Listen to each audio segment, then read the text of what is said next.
In a time of crisis, when it feels like everyone is losing their minds and the world is falling apart, and we're seeing horrific, tragic events unfold before our eyes, emotional intelligence is important now more than ever.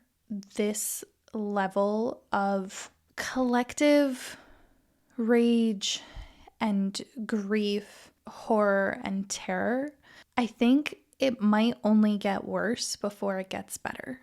That's not a commentary on the state of the world, but it's a observation on how things unfold in a digital age where we don't have any kind of regulation around technology and the ethics around it. Critical thinking, self-emotional regulation is the only thing that we have to rely upon. People start losing their minds in a time of crisis, and since social media is this consolidated place for us to be bombarded with news and opinions and hot takes and emotions, facts, maybe some that are partially true, some that are not that true, things pulled out of context, misinformation, disinformation.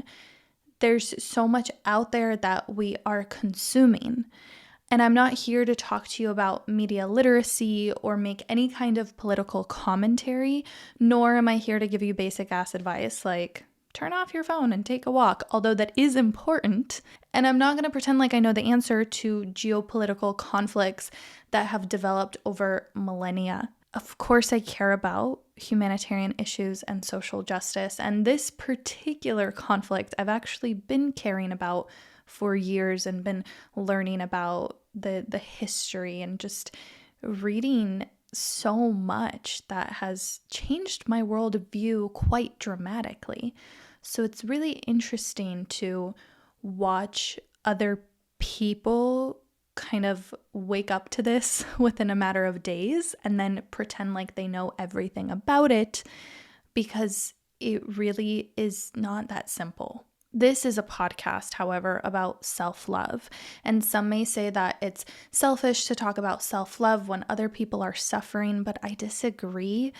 It's not selfish to want to be calm and grounded and present, informed, regulated, compassionate during a time like this.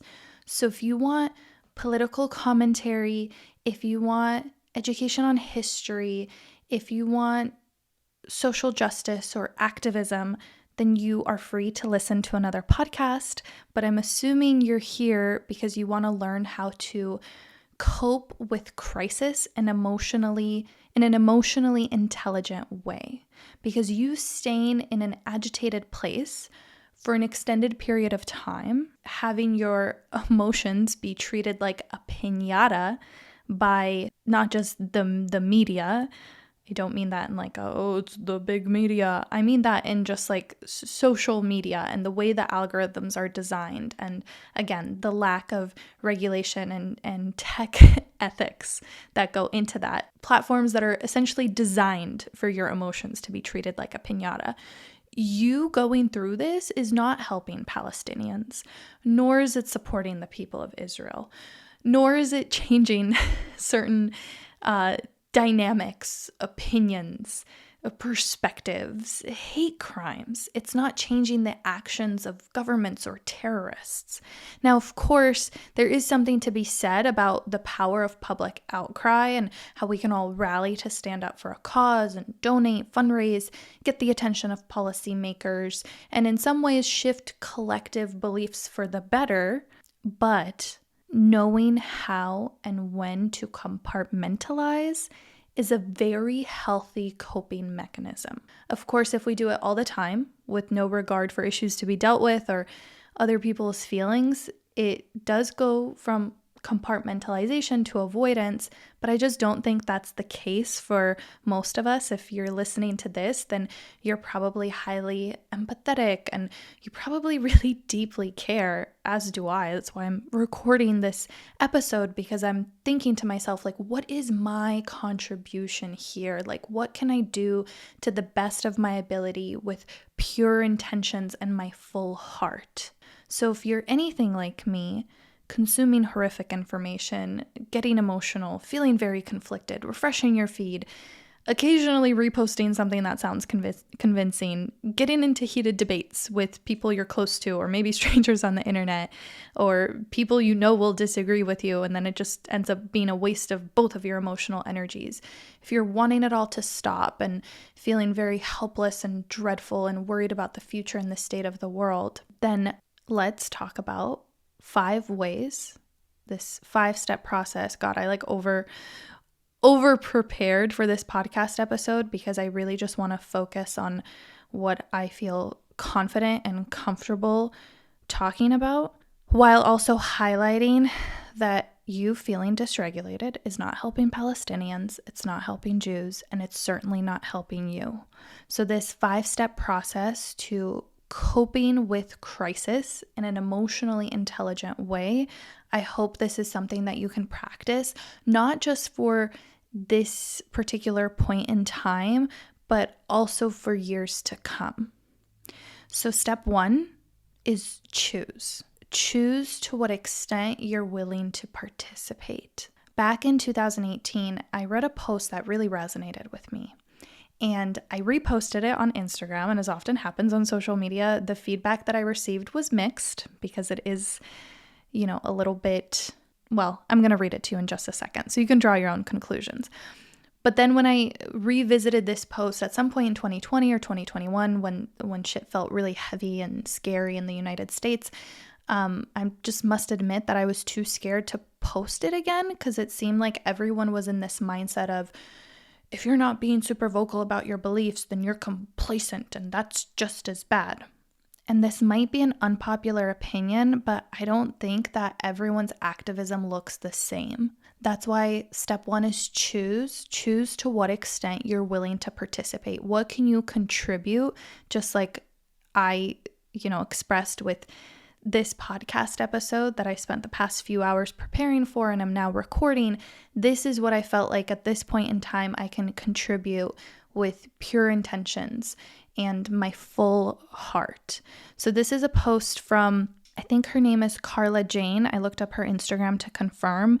She doesn't have a huge following, and I believe it's just like a personal account, but years back, I guess like 5 years ago now, she posted this. To the person who uses metal straws to save fish but consumes animals, I'd like to say thank you. To the vegan who isn't aware of our homelessness problem, thank you. To the climate change activists who aren't attentive to fast fashion, thank you. To the girl who gives her old clothes to the disadvantaged but isn't educated on sex trafficking, thank you. To the guy who picks up rubbish on his way home from a surf but isn't well informed about male suicide rates, thank you. To the people who stand up for horse racing concerns but are uninformed of the cruelty on the dairy industry farms, thank you. To the positive Instagram influencer who hasn't cultivated a plastic-free lifestyle, thank you. To the grandparents who knit for sick children but aren't up to date with the current race and homophobic issues, thank you. To the students that stand up for bullying but are unaware of the constant domestic violence epidemic, thank you. To the peace activists, feminists, stray dog adopters, teachers, volunteers, foster carers, recyclers, givers, doers, and believers, I say thank you. We are all on different paths and we all see through different eyes. Current world issues that you are passionate about aren't always what other people are trying to change, and that's okay. It's not everyone's job to save every part of the world, but it is everyone's responsibility to thank every person who is doing their part to save the world. Don't critique, appreciate. Don't judge, educate. We're all trying our best. Thank you. I hope this resonates with you as much as it did with me. And like I said, I was nervous to repost this in 2020 and 2021. It didn't feel right at the time. I don't know if I've changed or become more brave. I don't know. All I'm saying is that this zoomed out perspective of how we're all doing something in different ways, and you might think that some people aren't doing enough for your particular cause, but guess what? Like, they're thinking the same shit about you and the stuff that you don't care about or maybe don't even know about, And that's okay, but the more we like judge and shame each other, the worse it's gonna get. We need some people to be super educated and vocal and passionate, but we also need people who never post on social media because they're literally flying across the world to volunteer themselves to humanitarian aid in Ukraine. Like, I personally know people like this. Who am I to say that, you know, your activism is incorrect because you're not doing it the way I would do it?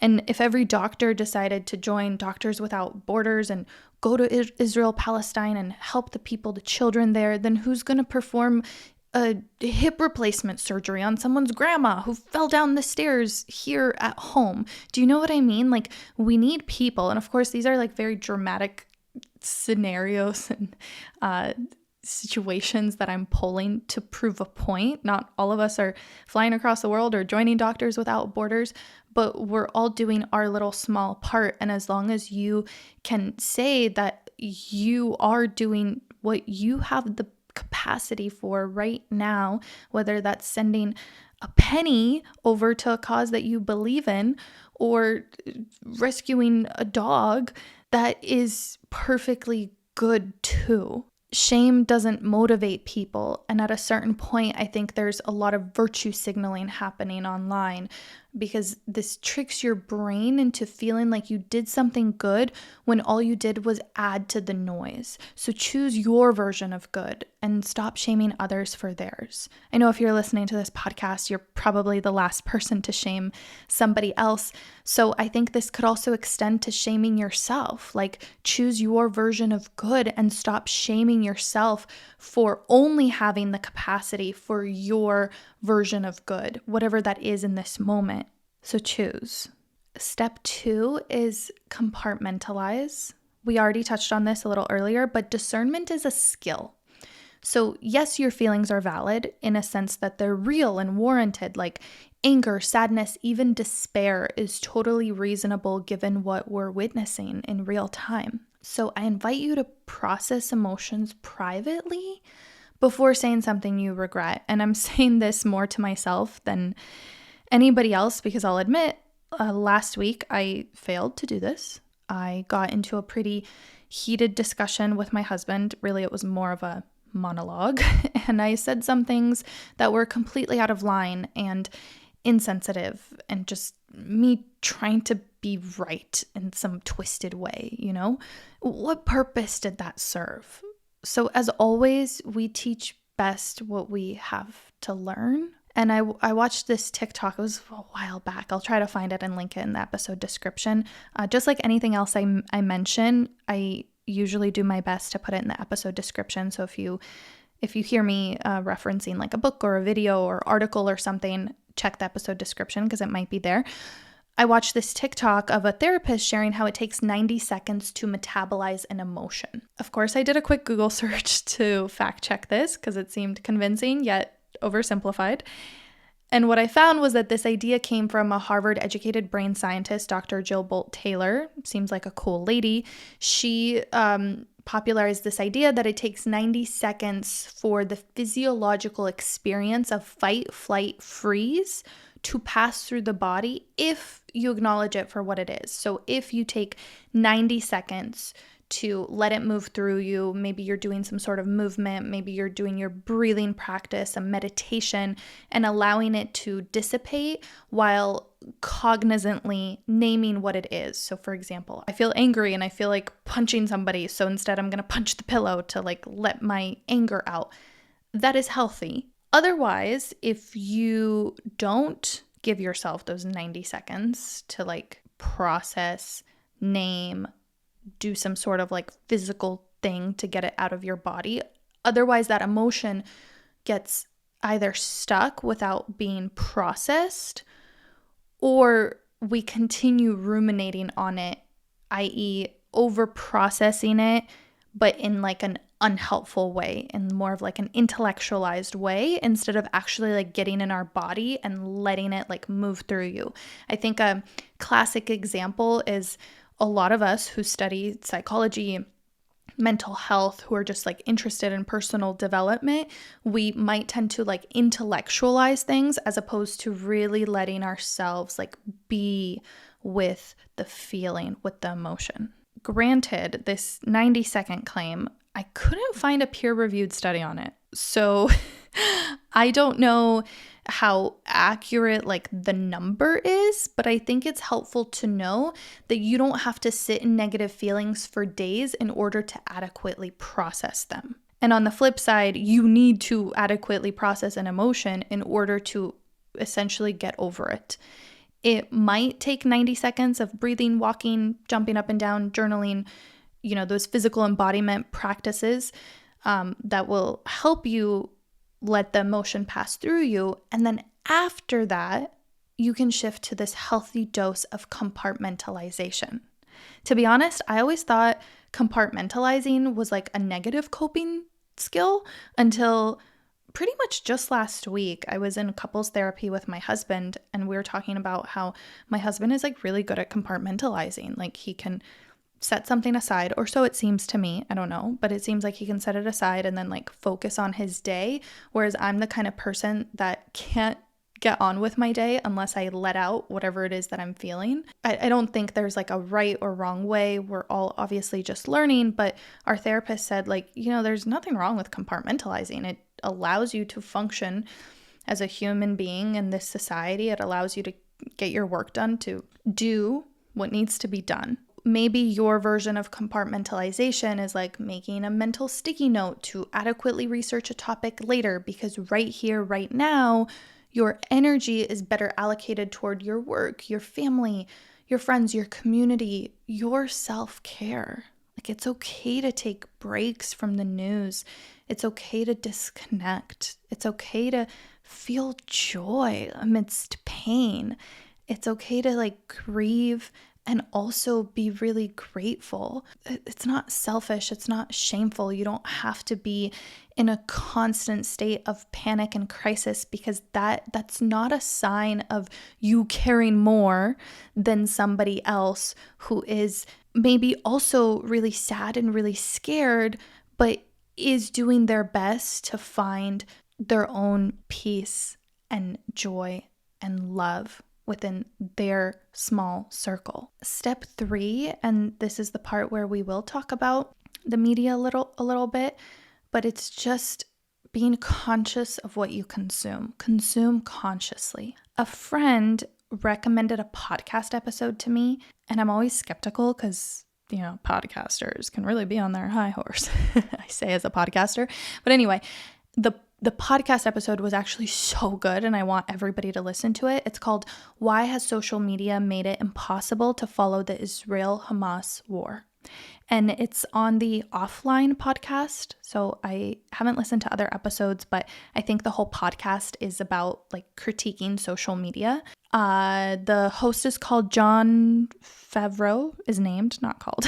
The host is named Jon Favreau. Again, not super familiar with him or his platform, but this one podcast episode was a really valuable listen on why social media is terribly, terribly equipped for delivering news about the war, not just this war, many, many things, helping us process and recognizing people's humanity.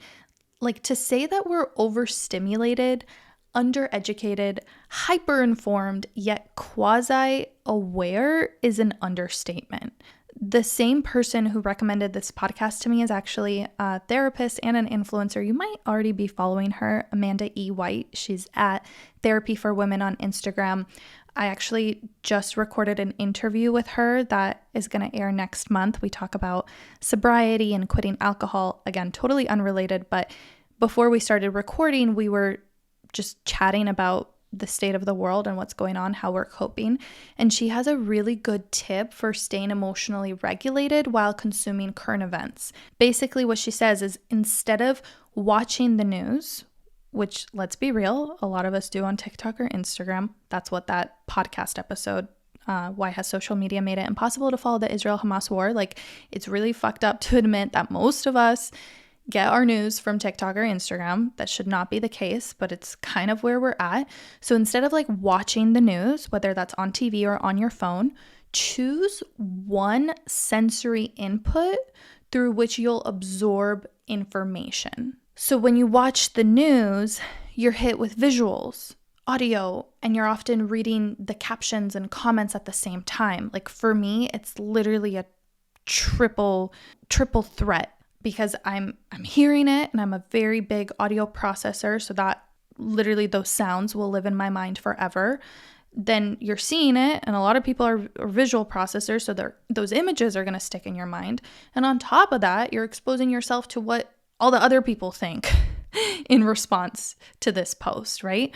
Instead, it might be helpful to choose like 2 to 3 news sources, podcasts, or publications that you follow, that you trust, that are credible, and either listen to the podcast or actually read the article. This stops your brain from sensory overload. You're essentially only absorbing, receiving information through one sensory input. So it's like either words or you're hearing the audio, right? You're not bombarded with all three at the same time. And Amanda in our conversation also pointed out that some of us are literally watching TV, scrolling TikTok, and I wouldn't put it past me to have my laptop open next to me also. That's too much. It's just too much. And these social media platforms are designed to keep you hooked forever. And at a certain point, you have to stop injecting the proverbial drug. So consume consciously. Consume consciously. We're still going to consume, but maybe there is something that you could be a little bit more mindful about, if only it's like reducing one form of sensory input. The other day, I listened to this fascinating 5-hour podcast about slavery. That's how I spent my Saturday. I was repotting some plants, doing a little gardening, and listening to a 5-hour podcast on slavery. Was it absolutely awful? Yes. Was it also like expansive and mind-altering and educating? Also, yes. And I felt like a better person having listened to that podcast because it was from a person that I trust. It's Dan Carlin's Hardcore History. Very well researched, very educated, beautifully told, like absolutely gripping, so complex. It was just like everything. And even though it was awful to hear about, it was awful in a way that it was like productive for me to learn about, as opposed to, again, that the situation of where you're receiving some terrible, awful news, being bombarded with it through all the sensory inputs, not knowing what to do with the information or how to digest it or what to make of it, and then being left even worse off, hopeless, helpless, and in despair. Don't put yourself in that situation. Step 4 is question. I added question in here, again, not as a form of political commentary, but just as a seed planter, because like I said at the beginning, I really think that social media is only going to get worse before it ever gets better, and we might as well learn how to question things now. This 4-step questioning process that I love to resort to is something I learned from Byron Katie, who taught me so much about emotional intelligence and reframing my thoughts and ultimately just making my mindset better on my own, right? She calls it like, not self-healing, but kind of like being your own therapist in a more condensed form. And even though Byron Katie intended for these 4 questions, which I'll go over with you in just a second, even though she intended these questions to be as a form of self-inquiry for personal development, I think that these questions are really good because they can be transferred and applied to anything we stumble on. You'll see why in just a second. So the first question is it true? Again, you can use this to address a negative thought that you're having, or maybe something you're seeing on the internet. Is it true? Second question is, can you absolutely know that it's true? Can you absolutely know that it's true? Gosh, I've seen such convincing things on the internet, and then come to find out they're either absolutely not true, or usually there's somewhere in the gray area of like, yeah, but like this person is just like really persuasive and using a lot of rhetoric, or Their past beliefs are like really questionable and anti-humanitarian. So as much as they want to be on their moral high ground now, I don't know if this is a person we should listen to. But people don't like research the source. Like, we're not Googling every single TikTok we're scrolling by, right? Even when I was researching that 90-second thing about 90 seconds to process your emotions, one article said a Harvard brain scientist, Dr. Jill Bolt Taylor. Okay, I looked up Dr. Jill Bolt Taylor. She's not a Harvard brain scientist. When you say Harvard brain scientist, you're assuming that she's actively researching at Harvard. She just went to Harvard, but her PhD is actually from Indiana University. Again, I'm not saying like she's any less educated or anything, but just in terms of like how information is presented to us, I mean, it's not a lie to say she's a Harvard brain scientist, but a more accurate statement would be like she's a Harvard educated brain scientist, right? Not she's at Harvard right now doing research on this quote unquote fact that I'm about to present to you. And like I said, I couldn't find a single peer-reviewed study on that claim. I'm not saying that she shouldn't be trusted. I'm saying that what you read on the internet shouldn't be trusted. So can you absolutely know that it's true? The third question is, how do you react when you believe that thought? How do you react when you believe that thought? I think this one just speaks for itself. And who would you be without the thought? It's worth mentioning that the thought can be replaced with like the claim. The claim. How do you react when you believe that claim that you see on the internet? And who would you be without believing that claim on the internet? Who would you be? This last question is obviously very, very complicated, right? Because so many of us are so set in our ways, so set in our beliefs, whether they're about ourselves or the world around us. So when we see something that shatters our worldview, it can bring up a lot.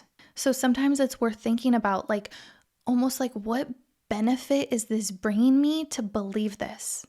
Is it letting my ego feel like it's right?